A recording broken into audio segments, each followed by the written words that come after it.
Oi, boa noite. Muito obrigada pela presença de todas, de todos. Tem todos? Oi. E essa noite fria, né? Que bom que vocês estão aqui, que bom que a gente está junto, né? Eu estou aqui muito feliz nesse momento. Eu vou apresentar a Denise, depois eu vou falar por que eu estou feliz de estar aqui com a Denise. A Denise Guilherme é escritora, educadora e mestre em educação pela PUC São Paulo, é idealizadora do Clube de Leitores Ataba e é uma empresa de curadoria de livros infantis, formadora de professores e consultora na área de projetos de leitura para diferentes organizações. Ela também é professora no curso de pós-graduação Livros, Crianças e Jovens, Teoria, Mediação e Crítica no ISES Veracruz.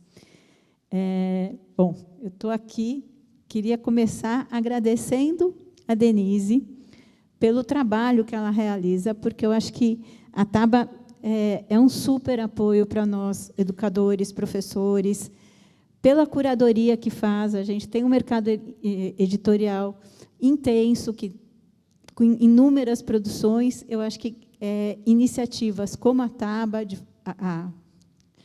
fazer essa curadoria e de também propor as discussões sobre a leitura, são ferramentas, são espaços super importantes para que a gente possa se constituir nessa comunidade de leitores e de educadores que têm a convicção que a leitura é fundamental para a formação dos nossos alunos. Então, muito obrigada pela iniciativa e pelo espaço que você abre para nós, educadores. Eu, a Sandra e a Denise, a gente teve alguns encontros, fiquem com inveja, alguns encontros anteriores para preparar esse momento, e a gente combinou fazer uma provocação para a Denise, né? Eu trouxe para a Sandra e para a Denise uma decisão que eu tomei com a minha equipe de professores, em 2015, estava circulando, tinha acabado de acontecer a tragédia de Mariana, e a gente tomou a decisão, se hoje parece uma coisa totalmente sabida, que a gente tem que trazer os temas tabus, na época a gente tomou a decisão de falar de Mariana, e a gente fez isso com muito receio, né? E começamos, então, lendo o que saiu no jornal sobre a tragédia. E nos surpreendemos, quando a gente foi trocar depois, o quanto as crianças sabiam e tinham necessidade de falar do assunto, como foi importante trazer essa notícia. E aí a Denise fala o quanto realmente é necessário a gente trazer esse caráter informativo das questões difíceis, dos problemas, das tragédias que ocorrem, mas que a literatura, como obra de arte, tem outro papel diferente do informativo. E aí eu queria começar queria que você falasse para a gente desse papel da arte na abordagem dos temas tabus, dos temas difíceis, dos temas que a gente considera delicados de abordar com as crianças. Obrigada, Milu. Eu quero agradecer primeiro o convite da Sandra, em nome da biblioteca, a Débora pela apresentação tão afetuosa, as outras pessoas todas que estão aqui hoje, nessa noite fria, dizer que é uma alegria estar aqui, e eu me sinto muito privilegiada pelo convite, mas também por poder trazer uma discussão que, para mim, é bastante importante. E acredito que para todo mundo que trabalha com educação, né? E quando a Milu fez essa provocação, na minha visão, a arte ela existe para tirar a gente do lugar, né? Então, até para trazer como um exemplo, se a gente passa na rua e vê um outdoor de uma mulher de cabelos lisos, brilhantes, compridos, com alguns frascos na frente, a gente imediatamente já reconheceu que é uma propaganda de shampoo. Eu costumo brincar que, até pouco tempo atrás, cabelo enrolado não era lavado, porque não tinha shampoo, não tinha propaganda com ninguém de cabelo enrolado. Quem tem cabelo curto também não tem propaganda de shampoo. E homem não lava o cabelo, só se tiver caspa, né? Mas, se a gente for pensar, não tem propaganda de shampoo com homens, né, mostrando que o cabelo ficou brilhante, mais sedoso, que os cachos ficaram mais soltos, etc. Mas esse exemplo é para ilustrar o que a publicidade faz é reconhecimento, é trazer identificação. O que a arte faz é trazer estranhamento, é provocação, é tirar a gente do lugar, é nos fazer pensar. Então, para mim, o papel da arte é esse. E mesmo que esse estranhamento depois venha seguido de um reconhecimento, de uma identificação, no primeiro momento, a arte tem que nos movimentar. E é por isso que ela toca a gente na sensibilidade. E ela não está para nos oferecer respostas. Vou dar um exemplo pessoal que eu acho que ilustra bastante isso. Eu fui ontem com a minha filha assistir uma apresentação do Grupo Corpo. E aí fui com ela e duas filhas de uma grande amiga minha. Num determinado momento, ela me cutucou assim, ela falou, mãe, eu estou chorando. E aí ela falou, eu estou chorando, mas eu não estou triste. Eu falei, filha, isso é emoção. E ela queria entender. Eu falei, porque é bonito. Não precisa a gente explicar, não tem um porquê. Então, vejam o poder que tem a arte. A arte tem o poder de nos tirar do lugar, de nos conectar com as nossas emoções. É esse o lugar da arte, não é o lugar de ensinar alguma coisa. Não é o lugar de nos fazer ter certezas. Pelo contrário, é o lugar de nos fazer pensar nas perguntas. E aí, por isso que também, quando a gente vai falar, quando a literatura nos tira do lugar, os temas tabus nos livros para as crianças, a gente tem que se perguntar se é tabu para quem? Tabu para as crianças ou tabu para nós adultos? Então, é uma provocação que eu vou fazer várias vezes aqui para a gente pensar nesse tema. E eu queria começar com vocês fazendo a leitura de um livro. Foi até uma ideia que a gente teve aqui, compartilhar com vocês um livro que chama-se Serena Finitude, da editora do selo O, que é um selo infantil novo, que saiu da editora Veneta. O livro é da Anelisa Assunção, com ilustrações da Aline Bispo. Para Bento, Benedito e Rubi, crianças presentes do meu futuro ontem. Para Serena, em memória. Anelisa Assunção. Serena era serena porque veio antes.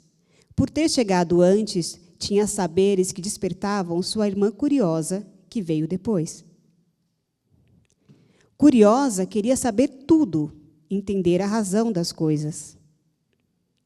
Por que as flores, depois de abrirem, lindas e perfumadas, murcham?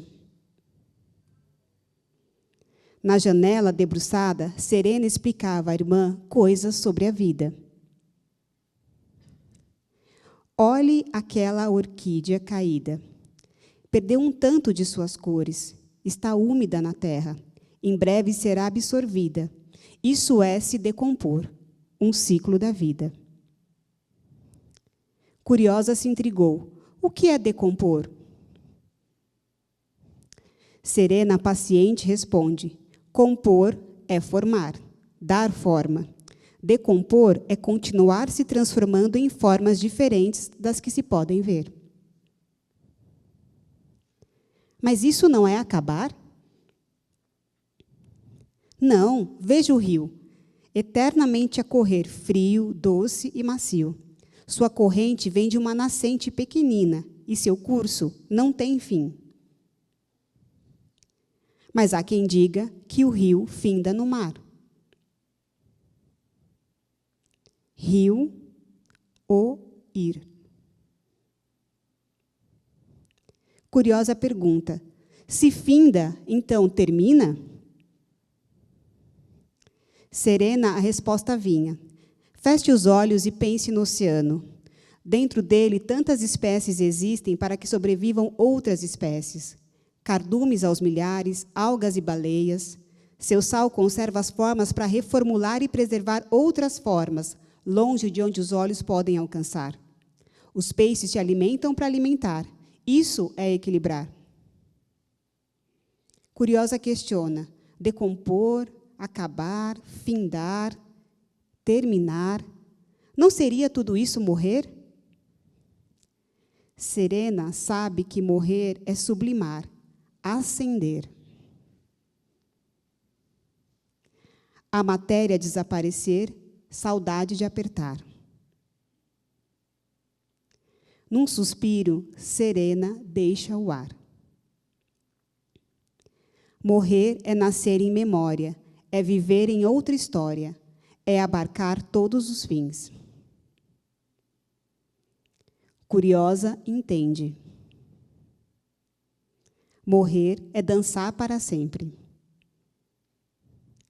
desenlaçar o tempo e ver a beleza de uma flor pela raiz.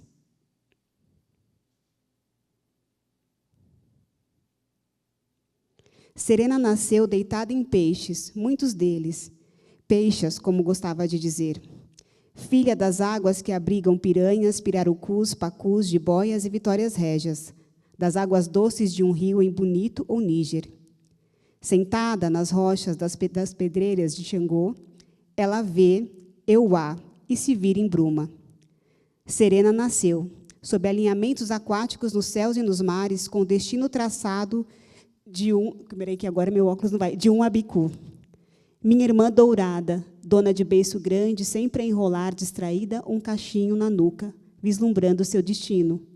Ela venceu, virou natureza imensa. Minha irmã saiu do corpo, virou espírito e sua matéria se decompôs em cinzas que espalhamos pelos mares de Taparica. Ali fez encontro com Odoiá. Eu me senti só, mas como ela trazia a responsabilidade por ser antes, me ensinou nesse instante que a gente sempre se teria. Se o medo me assola, lembro de um pica-pau que amávamos assistir na sala escura de nossa invenção de alegria, e um abraço no silêncio me liga a ela. Serena nasceu. Quando Serena nasceu, pintou no céu meu coração. Aqui uma foto das duas, quando crianças, Annelise e Serena Assunção.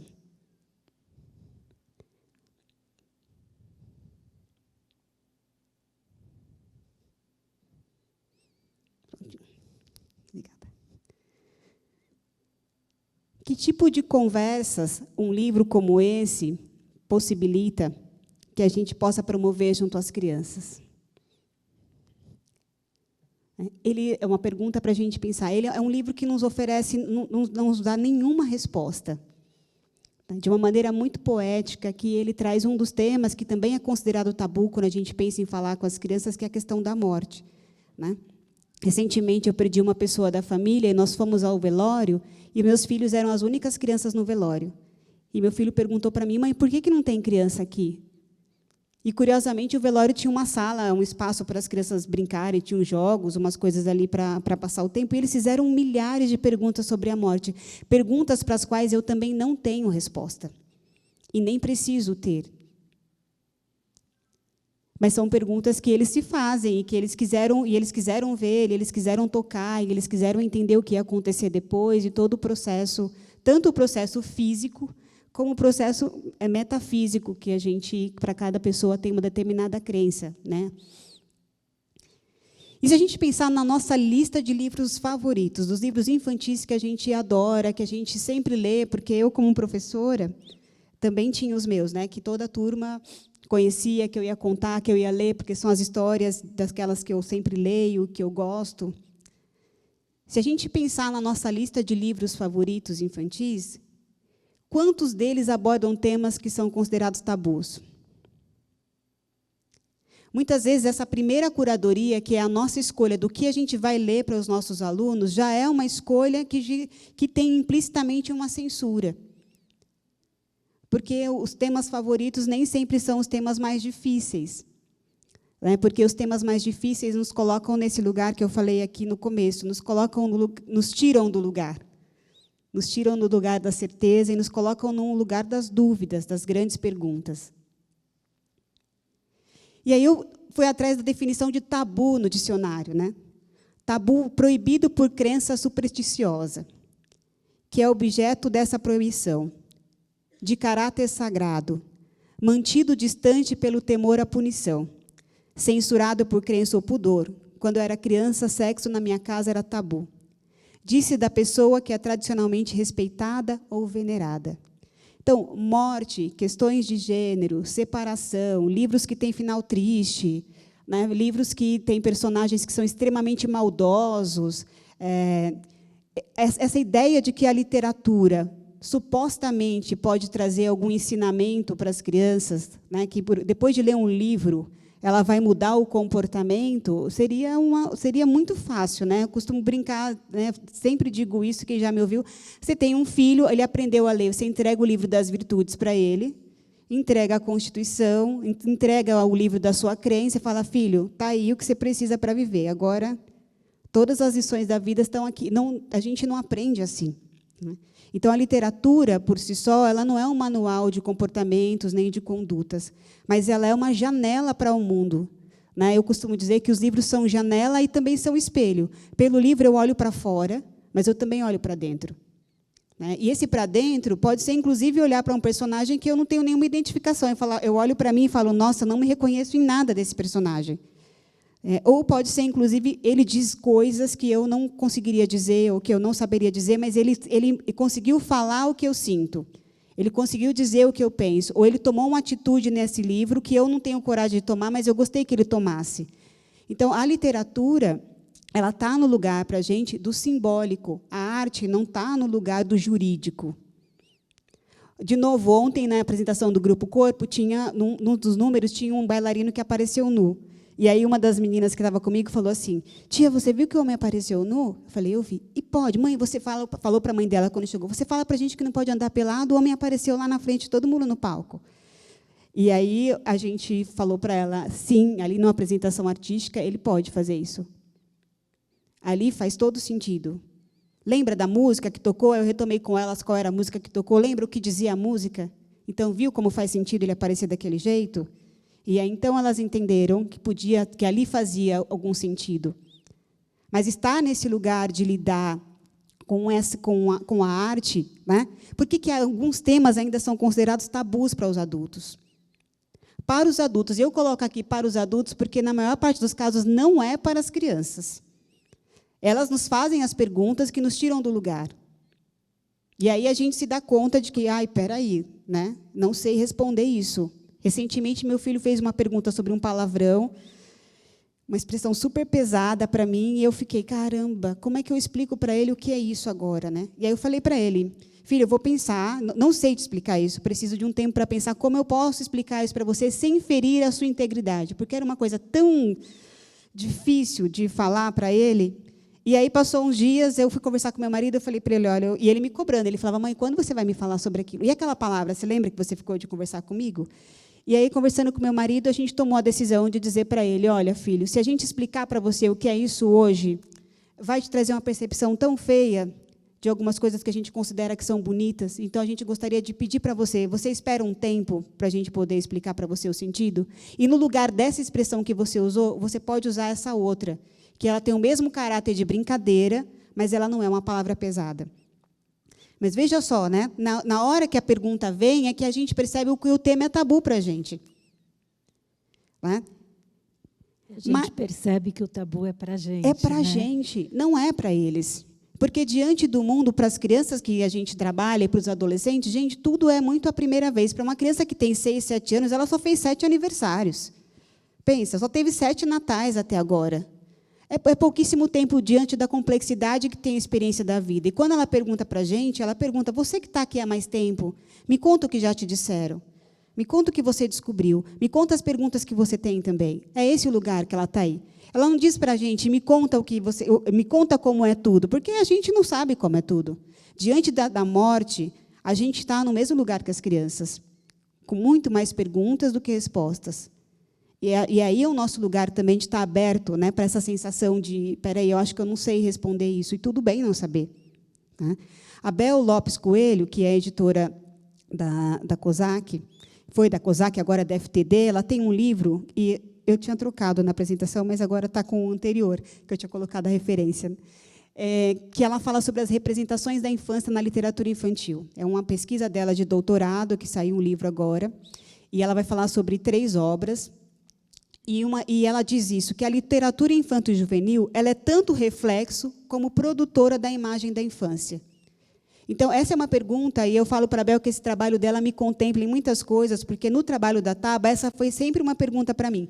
Qual é a representação de infância que está nesse livro? Quem é a criança para quem essa história está sendo escrita? Porque a literatura infantil ela tem uma característica que é bastante curiosa. Ela nasce junto com a ideia de infância. Não existia literatura para criança antes de existir o conceito de infância. E o conceito de infância ele surge junto com as cidades, porque, antes disso, as crianças estavam na convivência com os adultos, e a criança era só um adulto que ainda não cresceu. tanto pela roupa, tanto pelo tipo de comportamento. Ela ficava sendo esperada ali. Uma hora ela cresce e aí ela se insere nesse mundo. Com o nascimento do conceito da infância, surge a necessidade da gente criar livros. Quando a criança começa a ir para a escola, ela precisa de coisas para ler. Então, nós temos que criar livro para essas crianças lerem. E esses livros, no início, têm a função de educar e de moralizar as crianças, de ensinar aquela criança selvagem a ser uma criança civilizada, uma criança da cidade, uma criança limpa, que escova os dentes, que sabe conhecer as regras da escola, uma criança que fica sentada num banco 4 horas por dia, 5, ouvindo um adulto falar. Então, essa é a primeira função da literatura. E, para muitos educadores e para muitas famílias, ela continua sendo. Assim, meu filho está muito nervoso, você pode me dar um livro para ele se acalmar? Ou, esse livro aqui tem uma página que os personagens se batem, é melhor eu não ler, porque meus alunos estão se batendo muito. Se eles lerem esses livros que o personagem se bate, eles vão se bater ainda mais. Essa transposição direta de que um livro ele ensina comportamento, ele transmite valores, é atribuir à palavra escrita um poder que ela não tem sozinha. Ela tem, eu não estou dizendo que ela não tem, ela tem, mas ela não tem sozinha. Ela tem se a gente lê o livro de literatura como lê o manual da TV. Né? Da TV está lá, aperte o botão atrás para ligar. Não, se você apertar o da frente, não vai ligar a televisão. Mas literatura não é manual. Por isso, ela não pode ser levada, né, dentro de um conteúdo como se aquilo fosse a única verdade possível. A gente está fazendo um material para uma editora agora na Taba, e tem um grupo fazendo junto comigo. E eu sempre, quando eu estou lendo material, eu falo, às vezes a pessoa que está escrevendo coloca assim, na capa, o menino está triste. Aí eu sempre falo, não pode ser está triste. Você acha que ele está triste. Então, se você coloca no material que está triste, fica parecendo que o certo é esse menino estar triste. E, quando se trata de leitura, todo ponto de vista é a vista de um ponto. Não é a verdade absoluta. Eu posso dizer assim, na capa, o menino parece triste. Se eu digo que ele está triste, eu estou atribuindo uma interpretação que é minha, aquela única leitura. E a gente, de certa maneira, na educação, e aí eu vou fazer uma generalização, e com certeza há exceções, mas, na educação, o que acaba acontecendo é que, desde cedo na escola, a gente aprende, muitas vezes, a não dizer o que a gente pensa, mas a tentar responder o que o professor acha, que a gente acha que o professor quer que a gente responda. E a gente leva isso para a vida, no diálogo, no casamento, na amizade. Eu dou uma ideia para a pessoa e já penso assim, ela me pergunta e eu já respondo tentando antecipar qual é a expectativa dela sobre aquela resposta. E, se a gente faz isso, a gente não está ensinando ninguém a pensar. E a literatura pode nos ajudar a pensar. Porque, quando uma criança conta o que ela viu no livro, se eu não tiver visto aquilo e perguntar para ela, me explica como você viu isso. Por que você pensou desse jeito? Aonde está no livro? O que tem no livro que te faz pensar sobre isso?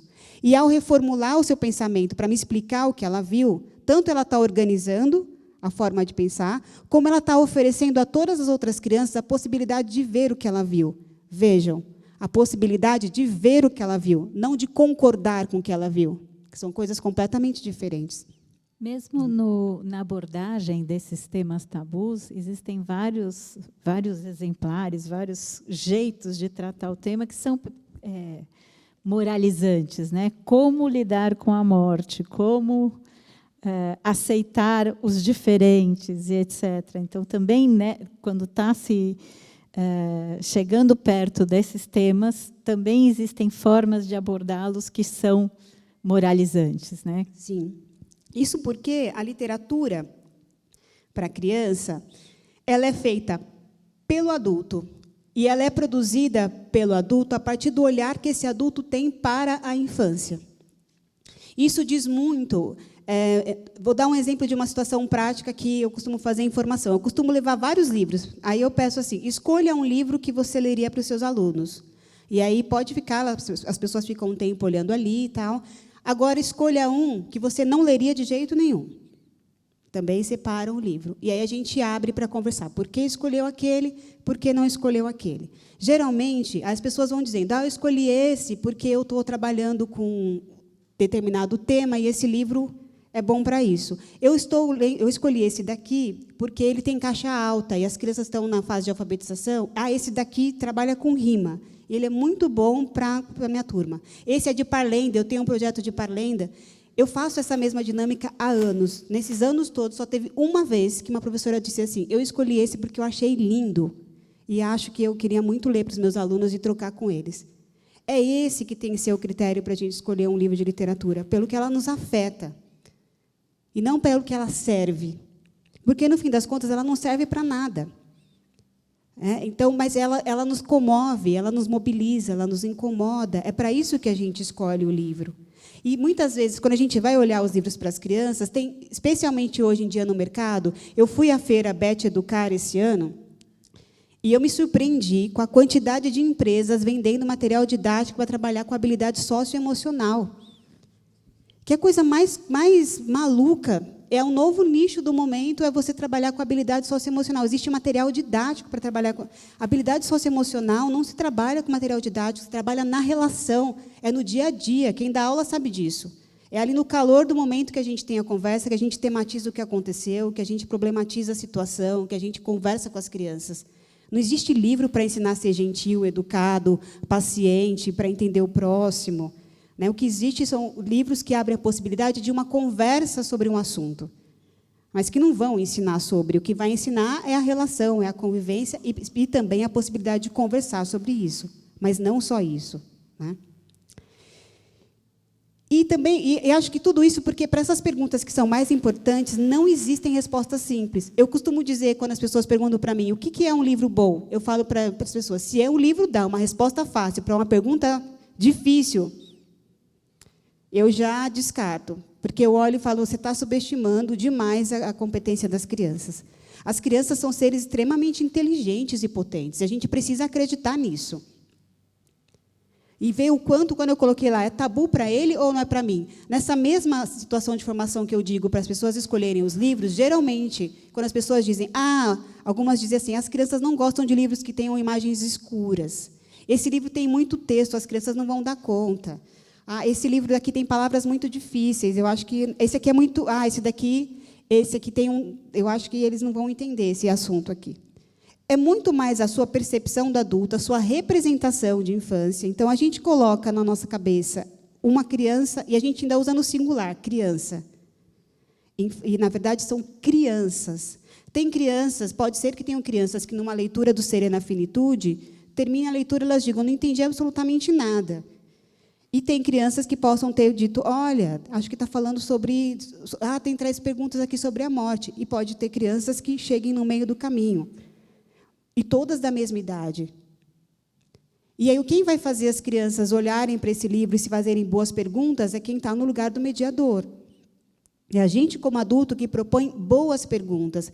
E boas perguntas não são aquelas que levam todo mundo para o mesmo lugar. A gente faz muitas rodas de leitura na Taba, tem gente aqui que faz mediação lá também, que está aqui, mas a gente faz rodas com professores, e uma das principais coisas que os professores trazem para a gente como feedback é assim, mudou o meu jeito de olhar para o livro.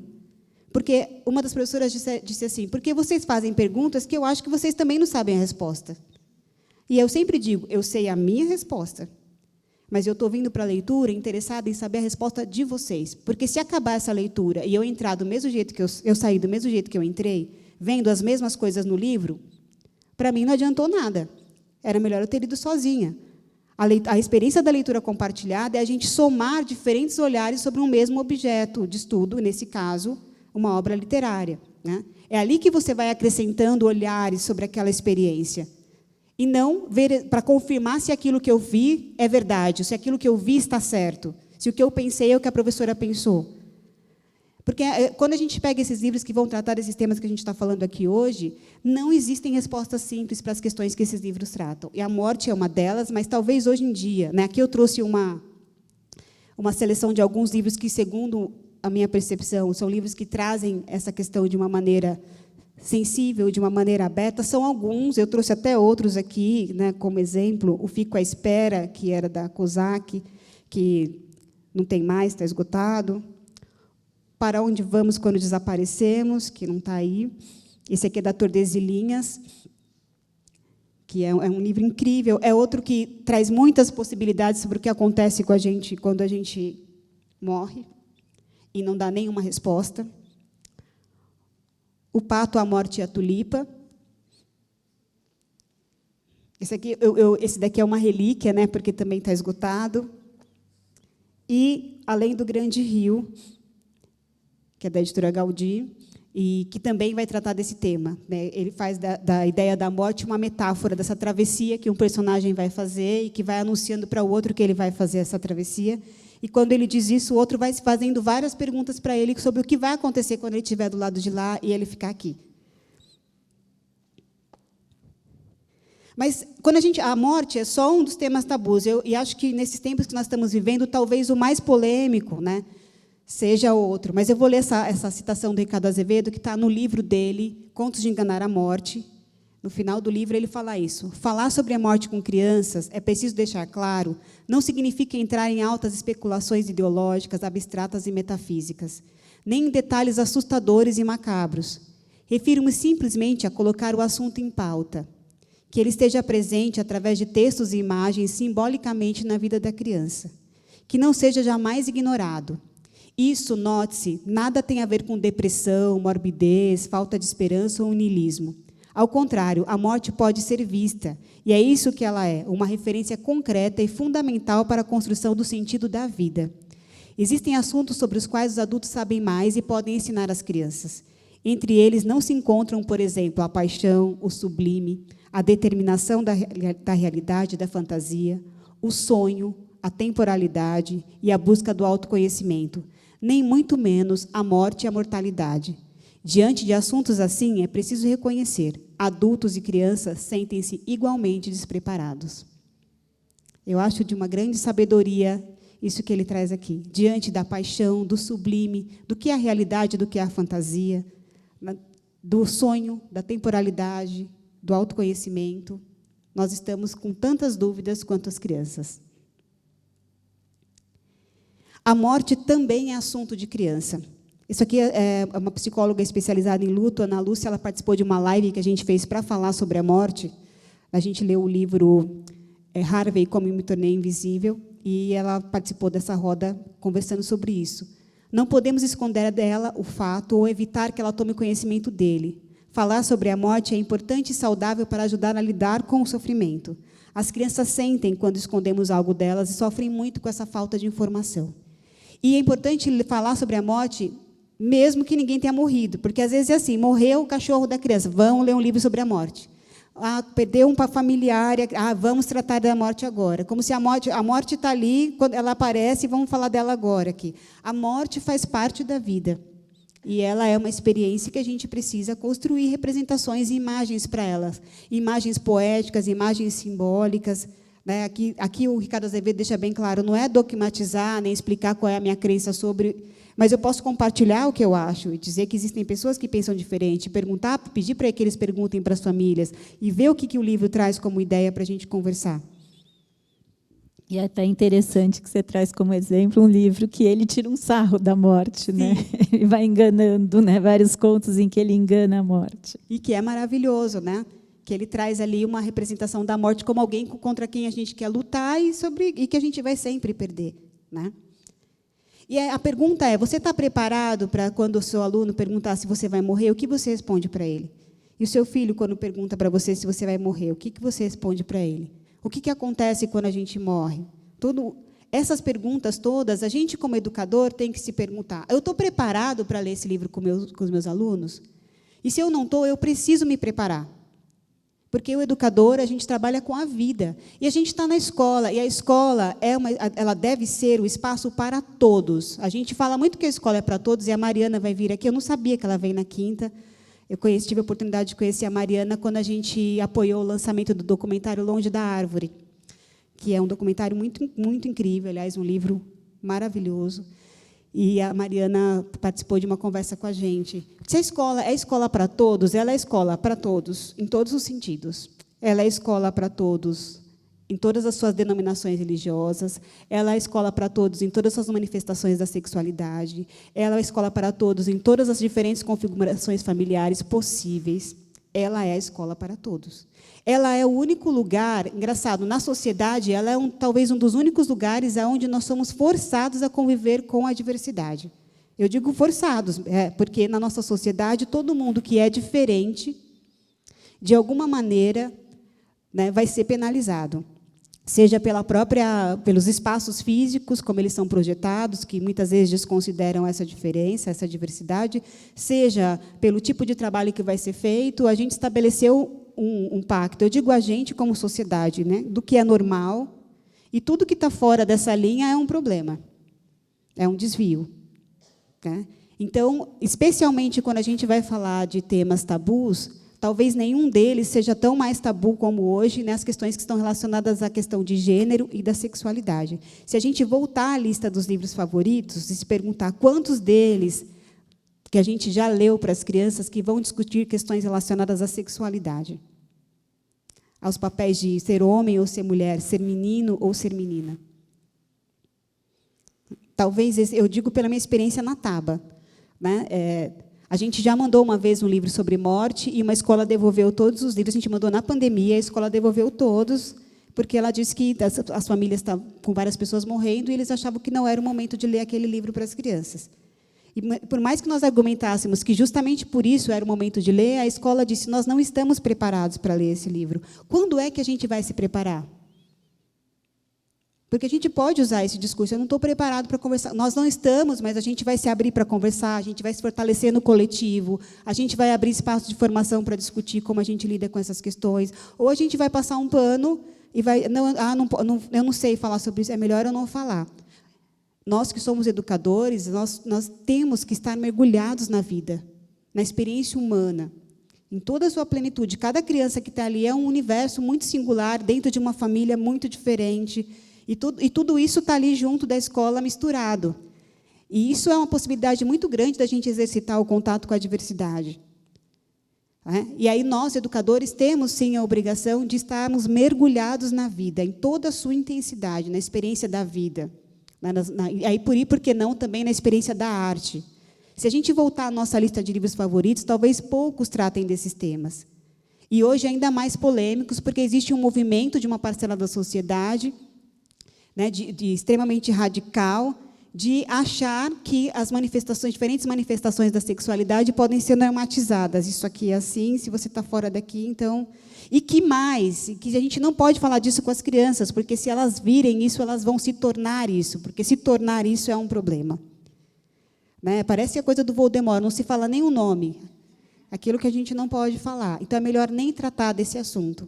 E aí a gente tem na escola as famílias com as diferentes configurações, famílias de mulheres formadas por mulheres apenas, famílias formadas por homens apenas, elas também são dessa escola, elas fazem parte desse todo. Essa criança não vai se ver representada nessa literatura? É como uma criança negra, até pouco tempo atrás, no catálogo das grandes editoras, quantos personagens protagonistas negros tinha nos livros? Em livros que não se fala da questão racial. São pouquíssimos. Como é que você se vê representado na literatura? Aí eu volto à fala da Bel, lá no livro, em que ela diz, a literatura também constrói representações de infância. Ela também traz modelos. Ela também mostra possibilidades. Né? A arte é o lugar do e se. Eu penso desse jeito, acho que é assim, mas você sabia que existem pessoas que pensam de uma forma completamente diferente da sua? Se a gente pensar como é que os personagens masculinos e femininos estão representados nessas obras, essa é uma questão importante para a gente olhar. A gente fez um trabalho na Taba de seleção de um catálogo, de um material para um instituto, que tinha um acervo de 150 livros, e que a gente tinha que escolher os 50 que nós achássemos melhores, e apresentar os critérios que nós achássemos lá. E nós nos surpreendemos com a quantidade de autoras, a quantidade de autores, a quantidade de editoras que estão representadas, as temáticas que estavam ali, o quanto era uniforme. E a gente trouxe esse problema para eles. Vocês fazem uma compra muito grande desses livros e vocês estão reiterando aqui um único lugar na literatura, quando a literatura é muito mais diversa. Então, se a gente pensar qual é o lugar dos meninos, das meninas e dos meninos nos livros que nós oferecemos às nossas crianças. Hoje eu estava lendo um livro e fazendo um material sobre, e foi curioso, porque estava escrito assim, o menino, no material que a pessoa tinha feito. Em nenhum momento da história diz que é um menino. Por que é um menino? Porque ele está de shorts e camiseta e de cabelo curto. Não tem nome o personagem. Em nenhum momento da história é usado algum artigo masculino, mas foi estabelecido no texto que aquela criança é um menino. Vejam só, o quanto a gente carrega os códigos, né? E quando a gente vai olhar para essa literatura, foi feita uma pesquisa há um tempo atrás, nos Estados Unidos, em que eles... Desculpa, nos Estados Unidos não. Nos Estados Unidos. Em que eles pegaram 5.600 títulos, aproximadamente, de literatura infantil e foram olhar quantos desses livros tinham protagonistas meninas, quantos tinham o nome do personagem feminino na capa.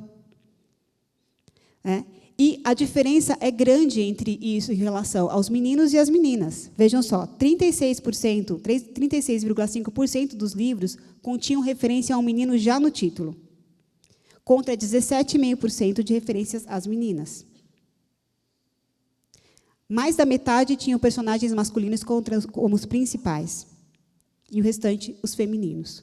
A gente fez a leitura do catálogo de uma grande editora aqui do Brasil, do catálogo juvenil. 90% dos livros são, ou vão falar sobre bullying, ou vão falar sobre a questão da sexualidade, porque parece que o adolescente ele mergulha num túnel do bullying e da sexualidade dos 11 até os 18 anos, aí depois ele sai e vai para o mundo. Como se as únicas questões que interessassem a essa idade fossem essas. Mas o catálogo é majoritariamente desse tipo. Nenhum livro, a protagonista da aventura, da missão que os jovens viviam, era menina. Nenhum. Sempre tinha menina na turma, mas ela era um acessório, a namoradinha, tal. Todas as pessoas gordas estavam no lugar pejorativo. Todas, gente. Um catálogo de 3.000 livros, todas as pessoas gordas estavam no lugar, ou no apelido, ou é o bobão, ou é o engraçado da turma.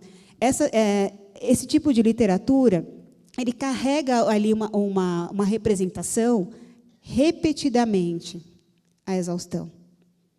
Nenhuma vez a mulher está no lugar de um protagonismo. Sempre tem e os adolescentes da literatura são todos classe média dos grandes centros urbanos, todos. É como se ser adolescente fosse apenas aquela representação. Então, quando a gente vai escolher o que ler para os nossos alunos, eu posso ler o adolescente da classe média? Sim, mas eu posso ler o adolescente da periferia, eu posso ler o adolescente do Nordeste, eu posso ler o adolescente de vários lugares, com outras questões. A questão aqui que eu quero trazer para vocês não é que a gente só deve ler isso, mas a gente deve também ler isso. A gente também deve oferecer essas experiências para os alunos. E vejam só nessa pesquisa quais os atributos que aparecem para os meninos nos livros. O menino é levado, e essa pesquisa é de agora, tá, gente? Não é dos anos 30, né? O menino é levado, é aventureiro, corajoso, inteligente. Ele é o líder do grupo e ele é forte. Quando aparece uma figura masculina, o pai, a mãe, o pai, o tio, o professor, ele trabalha fora, ele tem autoridade, ele não participa das tarefas domésticas e ele é forte. As meninas, obedientes, tranquilas, bonita é o adjetivo que mais aparece. Assim, é a exaustão. Ela é parte do grupo, ela não é a líder do grupo, ela é parte e ela é sensível. Ela que chora, ela que demonstra emoção. A mulher, ela trabalha em casa, ela é mais flexível. Então, sempre que tem algum conflito na história, quem vai conversar com a criança não é o pai, é a mãe. Qualquer relação com a realidade não terá sido mera coincidência, né? A mãe cuida da casa e ela é empática. Ela está sempre ali na escuta, nesse lugar, diferente da figura do pai no livro. Então, como diz o Calvin, você não pode ser mãe se você não tiver todas essas características. Isso. Então, quando a gente vai escolher o livro para as crianças, para ler para as crianças, quais são esses lugares que essas pessoas ocupam nesses livros? Tem um livro super bacana de uma editora. Quando eu for falar mal do livro, eu não vou citar por uma questão ética. Se eu for falar bem, aí eu digo o nome do livro. Mas tem um livro de uma editora que se propõe a publicar livros sobre maternidade, etc. E tem um livro sobre a figura materna, que é um livro bem interessante, que traz uma representação da mulher, que é divertida, tudo, mas todas as imagens do livro, a mulher está no lugar do serviço. E aí nenhuma imagem tem uma figura masculina varrendo uma casa, sabe? Então, assim, o texto quer passar uma imagem de uma mulher que é audaciosa, que faz milhares de coisas, mas a imagem da ilustração reforça um estereótipo de que a mulher está sempre nesse lugar e a figura do homem nem aparece no livro. uma super oportunidade de trazer um outro lugar, um outro papel. O Ilan Brema é um autor que põe muito talvez porque as histórias são inspiradas também nas filhas dele, ele está sempre nesse lugar, a figura do pai no livro dele é o pai que escuta, é o pai que conversa com as meninas, é o pai que conta a história, é o pai que está numa outra representação bem diferente do que é comum na literatura. Os livros infantis, eles fornecem para a gente mensagens do que é certo e do que é errado, do que é bonito e do que é feio, do que é possível e do que extrapola os limites. Em resumo, eles fornecem para a gente as ideias e direções de uma sociedade. Basicamente, livros infantis são a celebração, a reafirmação do esquema dominante de valores, significados e expectativas culturais compartilhadas. Então, se a gente mantém uma biblioteca majoritariamente com determinadas representações, nós estamos mostrando para os nossos alunos, para os nossos filhos, que esse é um código único. E a gente precisa mostrar na leitura e na experiência que essa é uma das possibilidades, né? Os meninos podem ser sensíveis. Tem esse livro aqui da Sônia Rosa, O Menino Nito, que é um menino que chora por tudo. Ele é um menino às avessas aí, né? E todo mundo fala, que menino chorão, para de chorar. E, nesse livro, é o pai quem vai ter uma conversa com o menino e autorizar esse choro dele. Porque essa também é uma questão. Eu estou trazendo as questões do feminino, mas, no lugar dos meninos, não é permitido demonstrar sensibilidade. Não é permitido ser frágil. Na história, se o menino está no lugar de quem chora, ele é fraco, ele tem um apelido pejorativo. Ou, no caso desse livro aqui, do Menino Perfeito, é um livro da Livros da Matriz, em que o menino, como o próprio nome já diz, é perfeito. Alguns deles eu trouxe aqui, depois, no final, se alguém quiser folhear, dá uma olhada. E esse menino faz a lição de casa, ele penteia o cabelo, ele faz aula de piano, ele leva o cachorro para passear. E, ao lado de cada página, tem sempre um relógio marcando a hora. Ele é um menino daquele que a mãe não precisa nem mandar escovar o dente, ou seja, perfeito. E, no final do livro, diz que, de noite, ele se transforma. E aí, a última página é o menino assim. Quando eu peguei esse livro a primeira vez, eu estava fazendo um curso sobre literatura infantil, e aí eu levei o livro para o pessoal. Nossa, gente, nossa, meu Deus do céu, não acredito. Ai, nossa, eu não sei se dá para ler esse livro. Aí eu cheguei em casa, mostrei para o meu marido, e meu marido falou assim, você não vai mandar na tábua, né? Falei, não, eu peguei o livro hoje, e tal, queria ouvir, vou ler para as crianças. Sentei e li. Aí, eles falaram assim, lê de novo? Eu li de novo. Aí eu acabei de ler, o Manuel falou assim, legal, ele gostava de brincar com as roupas da mãe dele. Aí a Maria falou assim, nossa, achei que ficou muito fashion esse decote atrás. Eles levantaram e saíram. Aí ficou eu e meu marido olhando um para a cara do outro, achando que ia ser uma grande questão, que eles iam falar, nossa, ele se veste de menina. Por que não foi uma grande questão? Porque meus filhos estão autorizados em casa, nas conversas, a se vestir como eles quiserem. Talvez, se ele fosse de uma família onde isso é uma questão, ele dissesse, nossa, ele está vestido de mulher, ele é menina. Talvez essa fosse uma questão. E, para algumas crianças, vai ser, não por conta delas, mas pelas imagens que foram construídas para elas como valores. E essa é uma ótima oportunidade de trazer essa questão. Porque vão ter crianças que vão achar que, nossa, ele é menina porque ele se veste assim. Vão ter as crianças como meu filho que vão dizer, olha, ele vestiu a roupa da mulher. Vão ter meninas que vão dizer, como a Maria disse, que achou que ele ficava mais bonito assim. Porque essa é a única imagem do livro que ele está quase sorrindo. Nas outras todas ele está super sério. E vão ter todas, uma delas é certa, outra está errada. Não, são diferentes formas de ver a mesma narrativa. E uma ótima oportunidade para conversar com as crianças sobre. Não significa que, porque o aluno disse que na casa dele tudo bem se vestir de mulher, que a partir de amanhã o seu filho vai se vestir de mulher. Mas ele vai chegar em casa com você essa pergunta. Olha, minha mãe, lá na escola tem um menino que falou que na casa dele tudo bem se vestir de mulher. Por que aqui não é assim? E aí é o papel da família apresentar seus valores, dizer aqui não é assim, porque nós acreditamos assim, assim, assado. É assim, é este o lugar da gente trazer. Eu estou trazendo isso, lógico, eu dou aula, né? Eu tenho uma empresa, e eu até estava brincando agora com o Kim, da Boitempo, que está aqui. Eu disse para ele que eu estou começando a fazer um compilado dos e-mails que eu recebo das famílias. Porque isso vai dar um artigo interessante para trazer essa questão. Sobre as diferentes representações e imagens que as pessoas constroem a partir dos livros que a gente manda. Eu sei que essa relação não é sempre uma relação tranquila, mas a gente precisa criar esses canais de diálogo.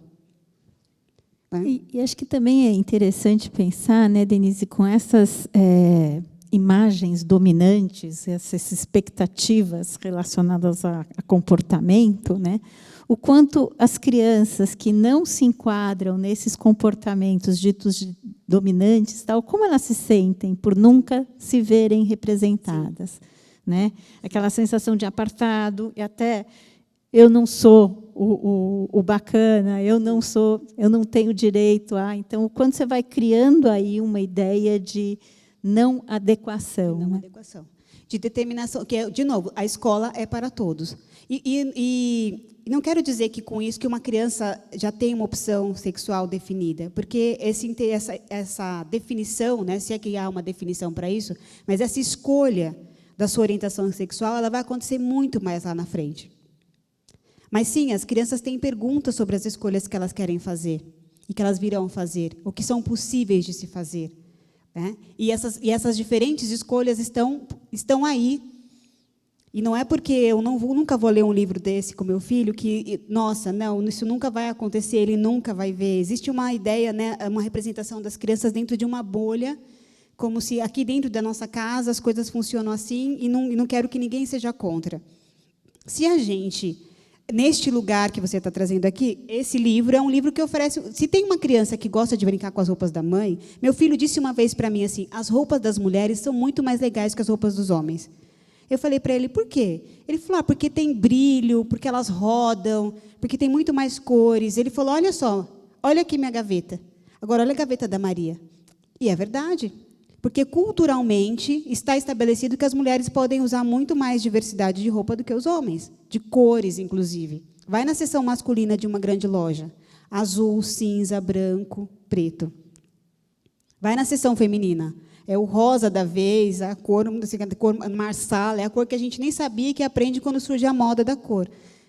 Então, as roupas das mulheres são muito mais legais do que as roupas dos homens, com certeza. Esses dias a Maria pediu para eu pintar a unha, ela falou, você quer pintar também, Manuel? Ele falou assim, não, eu já pintei uma vez e achei meio estranho, não gostei.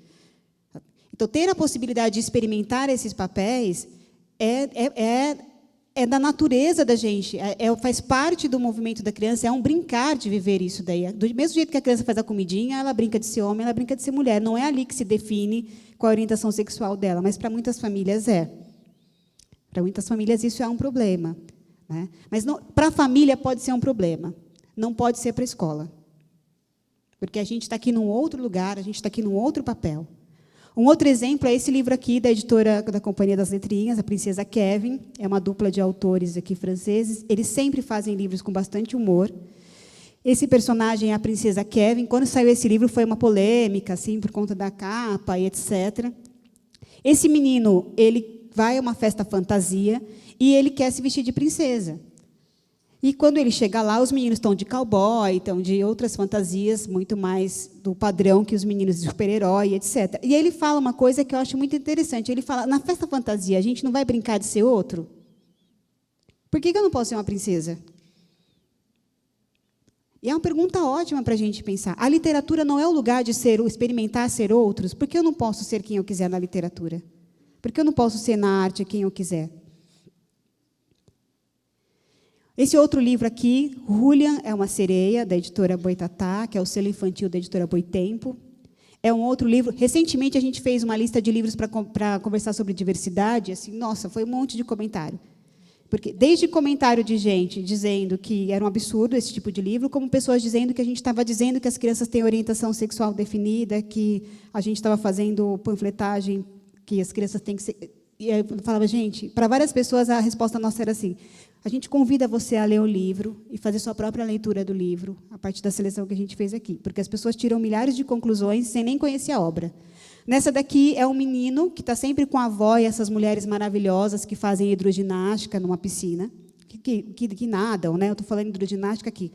Mas ele vê essas mulheres com essas roupas e ele vê essas mulheres como sereias, e ele quer ser uma sereia. E aí tem, no carnaval, vou dar spoiler aqui, né? Mas aí tem uma situação do livro em que ele se veste de sereia e ele vai para o carnaval com a avó vestido de sereia. Esse menino é uma criança trans, ele é uma criança queer, é uma criança homossexual, ele é uma criança que quer experimentar ser uma sereia. Eu, como mãe, não vejo nenhum problema em ele querer experimentar ser uma sereia. Eu, como ser humano, não vejo nenhum problema em a gente querer experimentar diferentes papéis. Faz parte da experiência humana. A nossa vida é muito limitada. Né? A minha vida de manhã, acorda, põe banho para as crianças, aí vai para a escola, faz café da manhã, volta, começa a trabalhar, senta no computador, almoça, levanta. Né? Se eu não tiver espaços de transcendência, se eu não tiver espaços de experimentação, de contato com o simbólico, a gente adoece. E a arte está aí nesse lugar, para mostrar para a gente possibilidades. Esse outro aqui é um livro da Dark Side, é um quadrinho, chama-se O Príncipe e a Costureira, e é a história de um príncipe que ele gosta de se vestir de mulher. E ele se veste de mulher e ele contrata uma costureira, que é uma costureira que faz uma roupa que causa no reino, assim, aí ele quer ser, não só quer ser mulher, como ele quer ser a mulher que lança as tendências. Mulher não, ele quer se vestir com roupas, né, típicas do gênero feminino, mas ele quer causar tendências. Então, ele contrata essa costureira e ela vira uma amiga dele, e ele vai lançar tendências até ser descoberto como sendo um homem vestido de mulher. E tem uma situação muito interessante também de como o pai dele reage a essa experiência. E de como não está claro qual é a opção sexual desse príncipe. Porque há momentos da história em que parece que ele gosta da costureira e ela gosta dele, e há momentos da história que parece que isso não está tão claro, e eu acho incrível que a autora tenha deixado isso em aberto. Porque cada um pode criar a sua representação para esse final dessa história.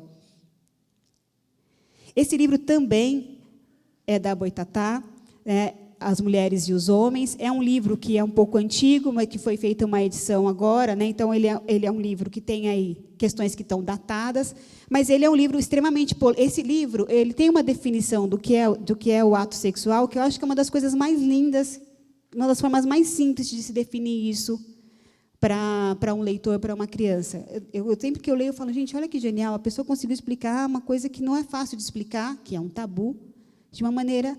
Mas é um tabu, é um livro extremamente polêmico. E ele vai brincar já na capa.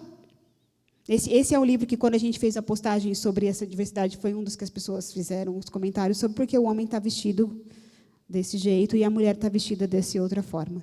E ele vai conversar sobre os papéis, né, os códigos sociais, as questões culturais construídas em cima desses diferentes papéis, de uma maneira super bem-humorada, mas provocando uma reflexão. Ele é um livro mais informativo, aqui, né, mas...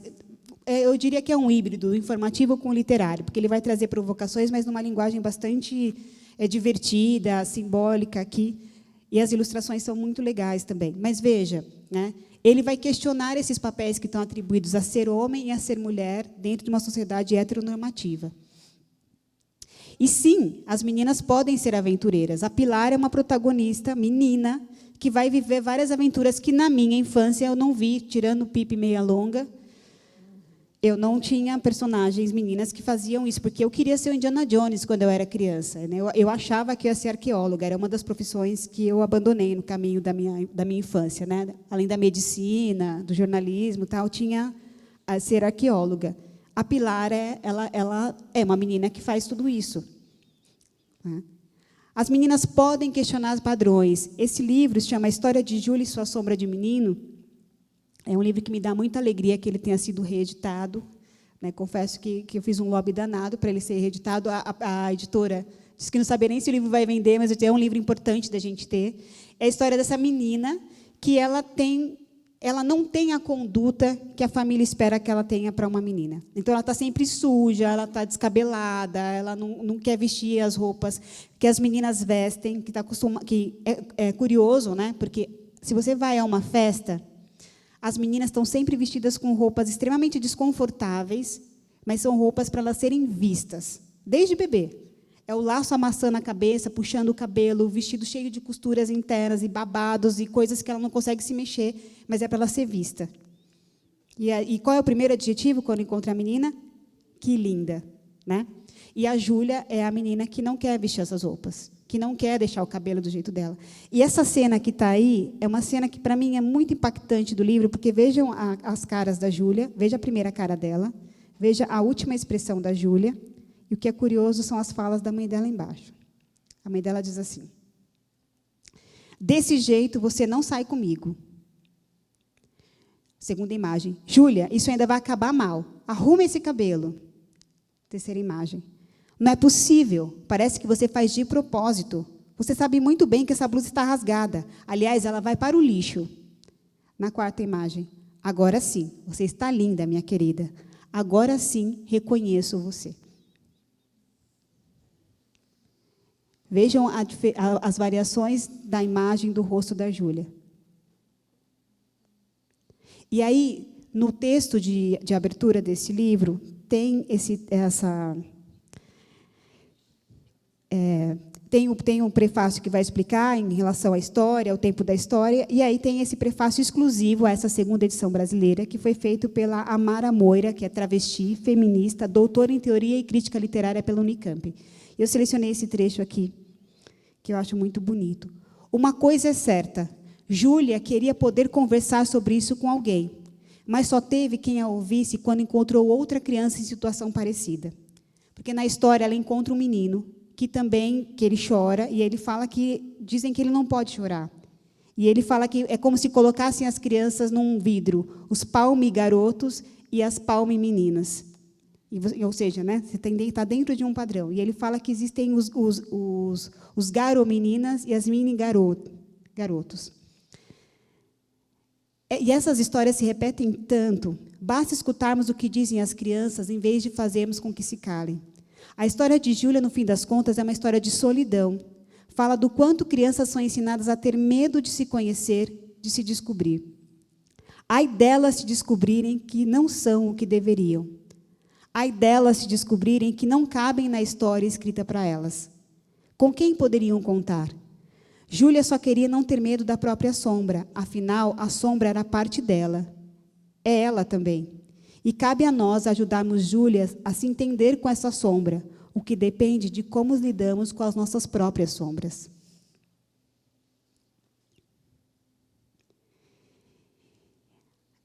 A Carolina Arcari, ela tem uma editora chamada Caqui, que é uma editora que ela criou especialmente para trazer livros que discutem questões relacionadas à sexualidade, livros que vão falar especialmente sobre abuso. Então, não são livros que têm aí um caráter de uma linguagem literária, eles são mais instrutivos, cumprem um papel muito importante num país onde as crianças são abusadas dentro de casa, pelas famílias, pelos homens de bem, pelas mulheres de bem, né? E numa proporção absurda. Hoje saiu uma pesquisa assustadora, né? Isso. Daqueles que a gente tem conhecimento, né? Fora, eu costumo brincar que conheço muitas mulheres, né? Trabalhei sempre com educação. Quase todas as mulheres que eu conheço sofreram abuso. Também conheço muitos homens, mas nenhum deles é abusador. Essa matemática não fecha, né? Eu digo que são as crianças que fogem, são crianças que fogem às normas rígidas de gênero. Ela diz: eu prefiro me referir ao comportamento delas, que é típico, saudável, questionador e próprio da fase de desenvolvimento. Nem sempre esses comportamentos, que ela quer dizer, das crianças que se vestem, do menino que se veste de menino, de roupa de menina, da menina que veste roupa de menino, né, tem a ver com a futura orientação sexual ou a identidade de gênero. Toda criança, tá aí, esse gigante aí eu coloquei, que não obedece às normas de gênero, sofre o mesmo em diferentes graus.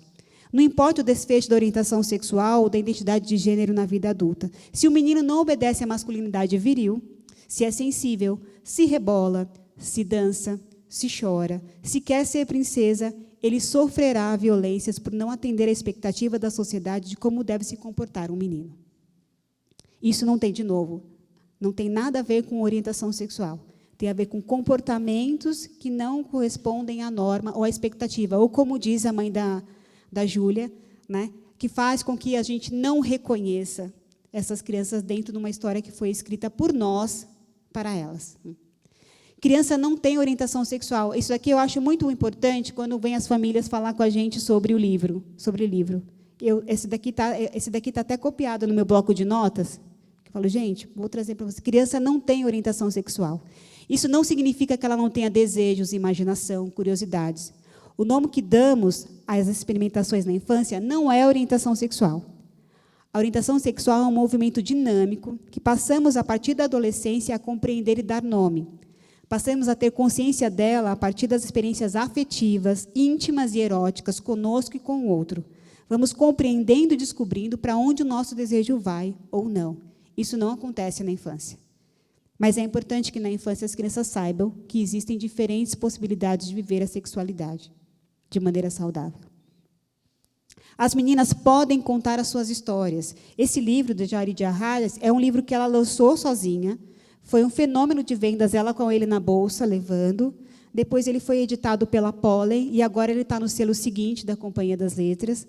E é um primeiro livro que traz protagonistas negras, escrito por uma mulher negra, e ela vai trazer vários personagens da nossa história, né? Da nossa história e também da nossa história, a história afro-brasileira, porque ela traz figuras também africanas aqui, para trazer as mulheres nesse lugar de personagens que foram apagados. A Suzana Ventura diz, num livro dela, que assim, a borracha da mulher da história sempre apaga melhor o nome das mulheres. Mas existem muitas mulheres que foram responsáveis por movimentos, por grandes mudanças, que ajudaram grandes causas. Então, aqui. As meninas podem ser o que elas quiserem. Esses são 2 livros que saíram. E aí, lógico, também surgiu uma tendência de mercado de apresentar as mulheres em diferentes papéis, e aí sai um monte de livros, né, das histórias das mulheres aqui. Esses são 2, As Mulheres Extraordinárias, Mulheres que Revolucionaram o Brasil, e o ABC delas, da Janaína Tokitaka. Esse aqui tem um ponto interessante, porque a Janaína vai trazer aqui uma mulher negra, mãe de santo, neste livro, e ela conta que, quando ela chegou nesse perfil, porque são várias histórias que ela conta de mulheres, aí nós estamos preparadas para apresentar uma mulher aqui, que esse é outro tema tabu. A gente fala da religiosidade grega, da religiosidade cristã, da religiosidade celta, né? Mas falar da religiosidade africana e iorubá é um tabu. A gente não pode falar porque está ensinando para as crianças a religião que não é de Deus, né? Gênero é uma criação social. Isso também é uma questão que a gente precisa cada vez mais internalizar. É uma representação cultural. Os papéis de homem e de mulher não são coisas definidas biologicamente. Os caracteres sexuais são definidos biologicamente, mas os papéis sociais não são. É uma representação cultural, incluindo a presente na literatura infantil.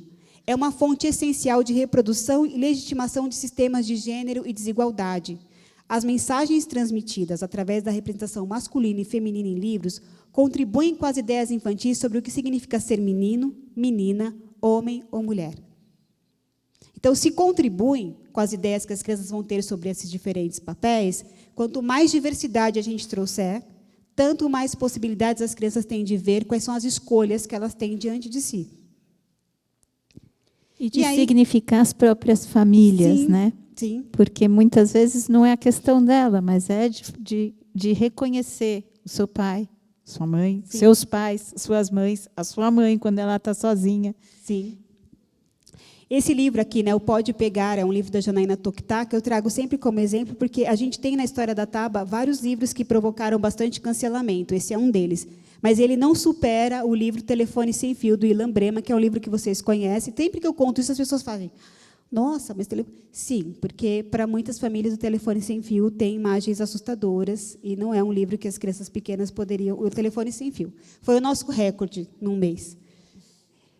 Mas o Pode Pegar também foi. Vejam só, na história, são 2 coelhos que estão brincando, e eles vão encontrando desafios que uma roupa de um ajuda o outro. Então, a menina quer atravessar, mas ela está de salto, aí ela troca de roupa com o menino. Depois ele quer voar, ele usa a capa dela. Eles vão trocando de roupa, e tem sempre essa brincadeira, pode pegar, pode pegar. E, no final, eles estão totalmente trocados de roupa, e aparece um adulto e fala, não pode. Que isso? Como é que vocês estão assim? E aí tem uma nuvem em cima desse adulto, né, que chove nele, e, de repente, depois o adulto também está vestido nessa brincadeira. Vejam, na minha leitura, este livro ele pode ser um livro que vai discutir esses papéis, mas, de verdade, para mim, ele é um livro sobre um jogo simbólico de 2 crianças que estão brincando de transformar aquela roupa em outra coisa. Tanto que, quando nós mandamos esse livro, tinha um texto na 4ª capa, a gente pediu, como a gente fez uma tiragem para a Taba, pedi para mudar o texto da 4ª capa, porque o texto estava trazendo uma determinada leitura, e eu acho que o livro é muito maior do que isso. Mas aonde pega nas famílias? no fato das crianças terem trocado de roupa. Assim como neste livro aqui, Benedito, do Josias Marinho, é outro livro que foi super polêmico, em que o personagem encontra um tambor e ele vai tocando o tambor e, num determinado momento, a pele dele vai ganhando as cores, a cor negra, até que, no final do livro, ele está vestido com uma roupa típica de uma manifestação cultural, que é do Congo, do Congado, em que os homens vestem essa saia azul e essa blusa rosa. Esse foi outro extremamente polêmico. Embora a gente tenha colocado no mapa de exploração que existe uma manifestação em que as pessoas usam essas roupas, etc., foi uma grande questão o fato de, no final, esse menino, que chama Benedito, e tinha muitas pessoas que mandavam no e-mail, ele chama Benedito, ele é um menino, e, no final, ele aparece de mulher, e vocês estão mandando esse livro para beber. O que vocês estão querendo ensinar com isso? E é sempre o que vocês estão querendo ensinar, né? Ou a gente tem um livro bem conhecido chamado Ter um Patinho é Útil, que tem um personagem que brinca com um patinho, e, num determinado momento, o personagem põe o patinho e fala assim, o patinho pode ser um cachimbo? Também foi uma questão, porque a gente estava, com isso, incentivando os bebês a fumar. E aí a nossa resposta é, por que não, na hora que aparece o cachimbo, você dizer, olha, cachimbo não. Cachimbo não é legal, porque o cachimbo não vai deixar de existir porque você guardou o livro. Vai continuar a gente fumando. Então, essa é a hora de você mostrar, existe um mundo lá fora que pode ser assim. E a nossa família pensa o mundo dessa forma. Negar que esse mundo existe é uma ingenuidade tremenda. Livros são parte do processo de socialização e de identificação, que é influenciado pela compreensão anterior das crianças sobre gênero ou esquema de gênero. Porque esquemas são estruturas cognitivas extensas que organizam e guiam a percepção. Eles são frequentemente reforçados e difíceis de mudar.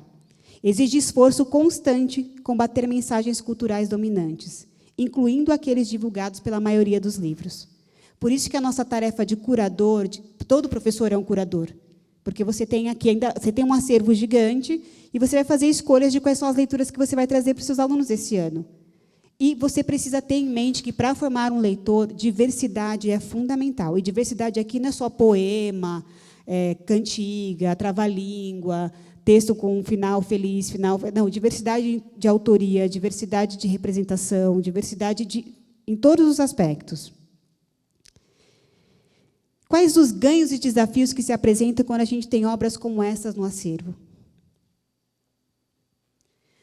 Aqui eu já disse, eu estou vendo meu tempinho aqui, né? Aqui eu já disse, mas vou só reforçar, é muito comum que, numa situação de leitura, nós, adultos, e nas situações educativas de modo geral, pensemos que nós temos as respostas. Então, as crianças nos perguntam e nós respondemos. Então, num livro, quando a criança traz uma pergunta, eu preciso saber o que aquele livro quer dizer, o que significa isso. Então, essa é uma visão, eu até coloquei de diálogo, que, na maior parte das vezes, não é diálogo, é um monólogo. É você querendo checar se os alunos viram o que você viu, ou se eles sabem o que você imagina que eles deveriam saber. E aí, desde cedo, as crianças aprendem isso, a não dizer o que elas pensam, mas a dizer o que elas imaginam que o adulto espera que elas digam. E aí a gente não cria diálogo, a gente cria um monólogo. Numa situação de leitura, de mediação de leitura, a gente tem no centro da situação as boas perguntas e a possibilidade de diálogo entre todos os leitores. Muitas vezes as crianças não ouvem o colega na classe e a gente acha que ele não está... Mas é porque o que o colega fala... Você pergunta assim, quem mais quer falar? Aí a criança levanta a mão e fala. Ninguém escuta o que ela falou, nem você, porque você tem que fazer o papel de ouvir todo mundo. Aí, agora, quem mais? Não problematiza o que ela falou, não traz para o grupo o que ela disse, não pergunta por que ela... Gente, ela está dizendo que esse personagem fez isso no livro. Explica para a gente o que você pensou. Traga a importância para o que a criança diz no mesmo lugar daquilo que você diz. Porque se cada criança fala, e você vai... Agora, quem mais quer falar? Uma fala. Agora você e outro. Várias crianças falam, mas ninguém conversa. Então, na mediação, no centro da mediação, estão as boas perguntas. E as boas perguntas são aquelas que possibilitam muitas respostas. Se a resposta da pergunta que você fez for sim ou não, ela pode ser uma pergunta boa para preencher formulário, mas para fazer uma conversa sobre um livro, ela não é uma boa pergunta. A não ser que seja sim e não, e a gente vai conversar por quem acha sim, por que é sim, quem acha não, por que é não. Mas se for para dizer que o sim é certo, o não é errado, ou vice-versa, qual o sentido disso para a gente construir uma interpretação coletiva sobre o livro? E aí eu termino com esse trecho da Yolanda Reis, do livro Ler e Brincar, Tecer e Cantar, que eu adoro. Eu até fiz um grifo aqui, porque ela diz assim: um professor de leitura, e eu diria que é um professor, de um modo geral, é simplesmente uma voz que conta, uma mão que abre portas e traça caminhos entre a alma dos textos e a alma dos leitores. E, para fazer seu trabalho, não deve esquecer que, para além de professor, é também um ser humano, com zonas de luz e sombra, com uma vida secreta e uma casa de palavras que tem a sua própria história. Seu trabalho com a literatura mesma é risco e incerteza. Esse grifo é risco e incerteza. Trabalhar com a leitura da literatura, trabalhar com arte, é risco e incerteza. Seu ofício privilegiado é basicamente ler, e seus textos de leitura não são apenas os livros, mas também os leitores.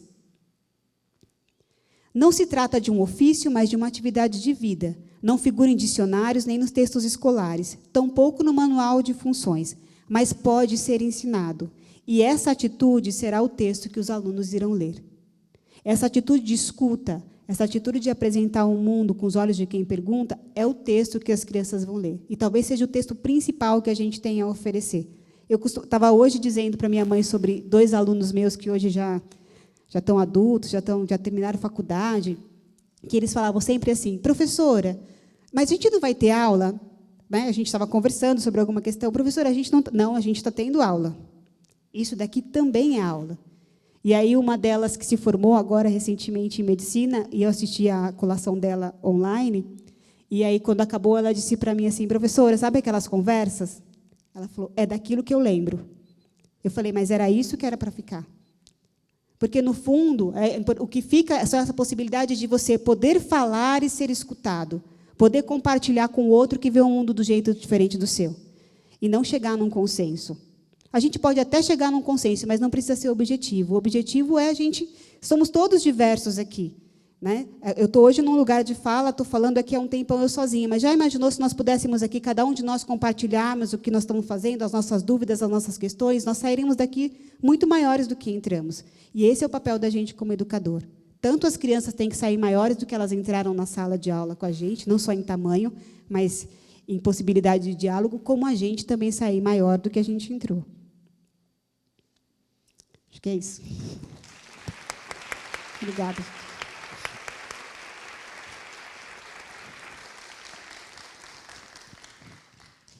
Dá tempo de uma perguntinha? Eu tinha uma. Queria que a Denise falasse. A gente tem algumas atividades com os livros, né? Algumas são essas, né? A gente traz um livro para ler para as crianças e depois conversa. Em outras atividades, as crianças escolhem o que vão ler. Em ambas as atividades, o professor mediador ele tem um papel fundamental. Queria que você falasse desses 2 papéis, quando a leitura as crianças escolhem e quando a leitura é escolhida pelo professor e é proposta para o grupo. Acho que quando a gente escolhe um livro para ler com uma criança, a gente está assumindo um lugar de curador. Né? Curador é aquele que seleciona, dentre um universo grande de informação, aquelas informações que, segundo o critério dele, são essenciais ou são mais importantes de ser compartilhadas. Numa era de excesso de informação como essa que a gente vive hoje, curadoria é uma necessidade do que a gente tem como experiência de vida. Você tem lá, pensando em literatura infantil, agora menos, mas, alguns anos atrás, eram 7.000 títulos diferentes lançados todos os anos. Em 7.000 títulos, quem tempo hábil tem para acompanhar tudo isso e entender o que está acontecendo no mercado e poder escolher? Então, quando a gente escolhe a leitura para os nossos alunos, a gente precisa ter clareza de qual é o nosso critério, porque, sem a gente dizer nada, esse lugar de destaque que nós damos para esse livro tem algum motivo. Ele vai ser lido pelas crianças. Seja as crianças vão entender porque é um livro muito legal, seja porque é um desafio que elas não dão conta e você acha que, com a sua ajuda, elas vão dar conta melhor, seja porque é um tema que você quer discutir na sala de aula, seja porque é um autor que é relevante para esse momento, mas, ainda que esse critério não esteja explícito para as crianças, está subentendido que aquela escolha que você fez trouxe aquele livro, dentre tantos outros, para um lugar de privilégio. Isso mostra também quais são as questões sobre as quais você quer trazer visibilidade no trabalho com a literatura e quais aquelas que você quer evitar. Dizendo ou não dizendo isso para as crianças, isso está subentendido nas escolhas que a gente faz. Então, por isso que esse lugar do livro lido pelo professor, ele precisa ser um lugar diverso. Eu sei que a gente costuma ir pelo que a gente gosta, né, pelo que a gente tem mais afinidade, mas nós também, como professores, somos sujeitos aprendizes, nós também estamos em processo, né? Então, a gente vai se desafiar a fazer coisas que a gente não fez, experimentar ler livros que a gente não leu, se preparar para ver as perguntas que vão surgir, e se impor também desafios. Ou a gente vai ficar, como há 2 anos atrás, eu fiz uma pesquisa sobre a lista de livros adotados nas escolas, e, de verdade, tinha livro que era adotado quando eu fui aluna. E tudo bem, o livro tem seu lugar, ele tem uma qualidade, mas com o que tem de possibilidade no mercado editorial, esse livro continuar sendo o livro adotado tantos anos pela mesma escola, das duas, uma. Ou existe um trabalho incrível feito com aquele livro que eles não querem abrir mão, ou se a gente se acomodou numa lista de livros que estão estabelecidos como os livros que devem ser trabalhados. Então, a escolha do professor, ela, estando explícita ou não, ela diz muito para os alunos sobre o que ele está querendo valorizar como experiência de leitura.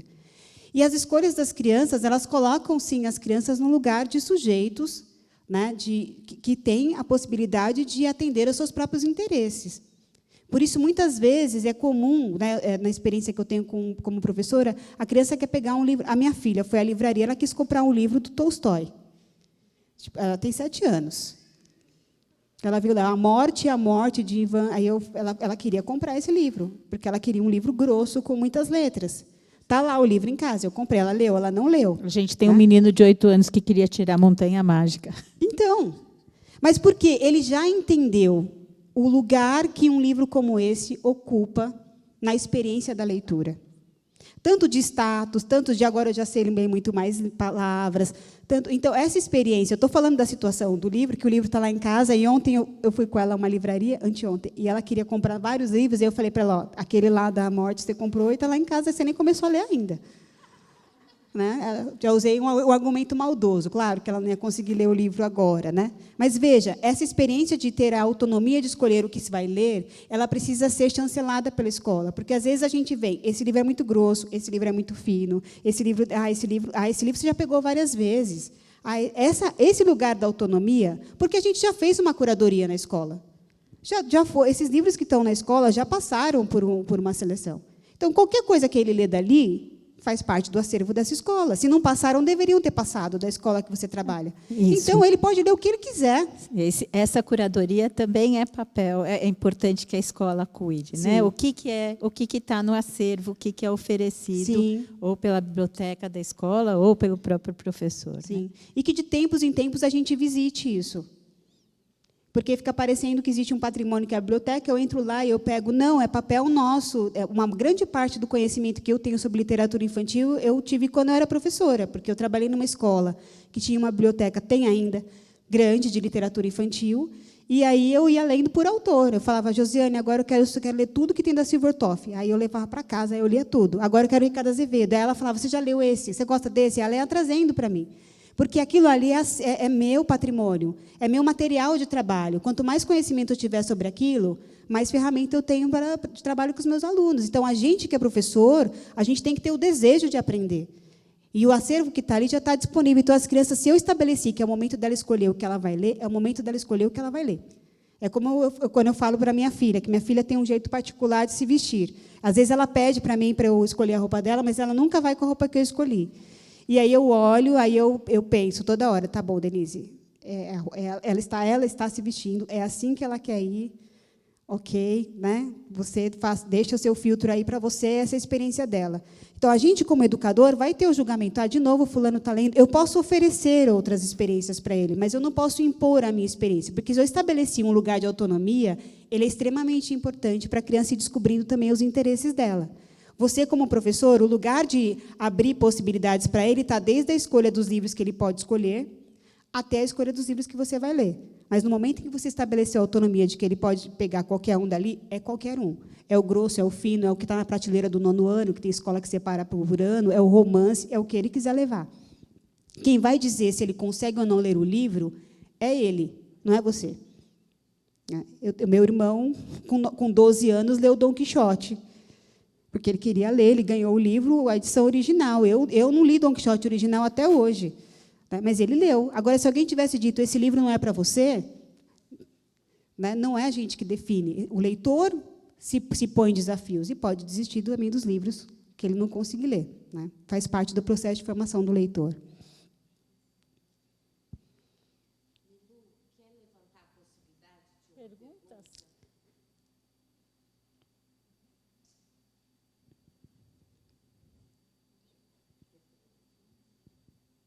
Oi. No caso, eu trabalho com educação infantil, no Pioneiro, 4 anos. Eles não têm essa autonomia para decidir, porque eles ainda não são leitores.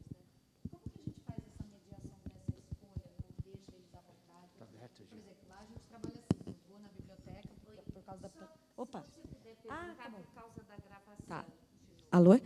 Não, eu queria saber assim, como que é, por exemplo, no caso você falou para deixar eles com autonomia para escolherem. Mas, no caso de crianças de 3, 4 anos, 5, né, eles ainda não têm essa autonomia de falar, isso eu consigo ler. Como que é feita essa mediação por nós? A gente, quando dispõe o acervo para eles escolherem, a gente já fez uma mediação.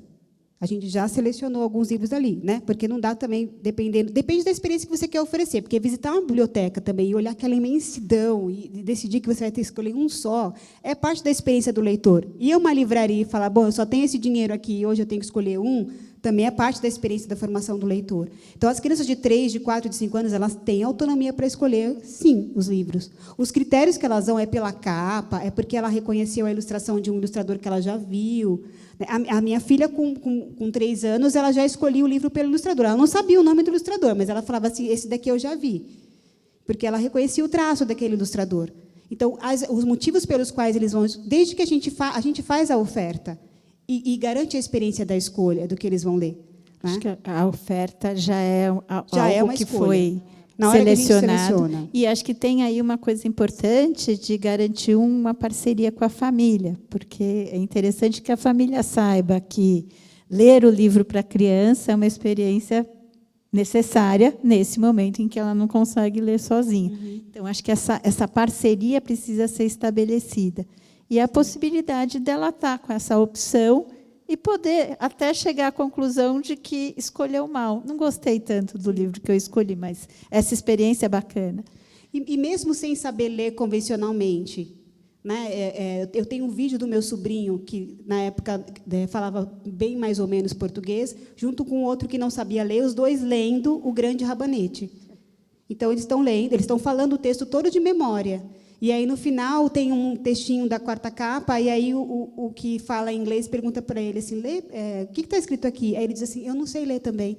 Só que, assim, o vídeo todo, eles estão falando exatamente o texto como está. Então, eles já sabem ler o texto de memória ali, né? Já sabem, tem muitas coisas que eles vão apreciar nessa experiência de aproximação com o livro. Mas escolher livro é uma aprendizagem, um exercício que a gente faz que é super potente para desenvolver a autonomia. Saber escolher qualquer coisa, no caso do livro, porque já teve filtro.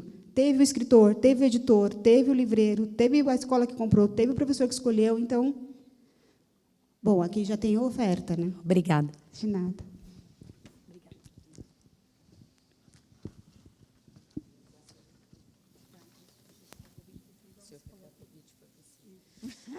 Bom, eu estava ouvindo a Denise e estava pensando algo que a gente conversa muito entre nós, que pode parecer desanimador, mas eu acho que é mais realizador do que desanimador. É muito complexo esse negócio que a gente faz. É muito complexo. E nós precisamos, então, cada vez mais falar sobre as nossas dúvidas sobre isso e ir trocando as nossas dúvidas para ir, de alguma forma... A gente tem que tirar os véus dos tabus, né? Falar e dos falar tabus é pra o gente. começo. Nós temos a possibilidade de uma rede que se forma de gente que acredita bastante no diálogo, que acredita na dúvida e que espera ir, através do estudo e da boa companhia, construindo mais certezas sobre esse campo tão difícil, né? A gente tem feito isso, nós teremos, em outubro ou novembro, uma segunda mesa sobre Monteiro Lobato. A gente fez uma primeira que eu pensava, essa é uma das coisas mais difíceis que eu já vivi, e a gente vai fazer uma segunda agora, de novo com a presença da Bel, fazendo a mediação e olhando Monteiro Lobato por uma outra perspectiva, o que reafirma a dificuldade e a complexidade, mas eu acredito que a gente gosta disso, que a gente gosta de ir defendendo a educação pela sua complexidade e defendendo o direito das crianças e dos adultos de conversarem sobre as suas dúvidas. E é isso que a gente veio fazer aqui em ótima companhia, Denise. Queria agradecer muito a você, a Milu. Foi um prazer trabalhar com a Denise, foi uma delícia. Muito obrigada, Denise. A Sandra, que, junto com a equipe da biblioteca, organizou, eu lembrei de 2 atividades de formação, a da Mariana Rosa, no começo, e dia 29 a gente vai ter teatro aqui no Santa.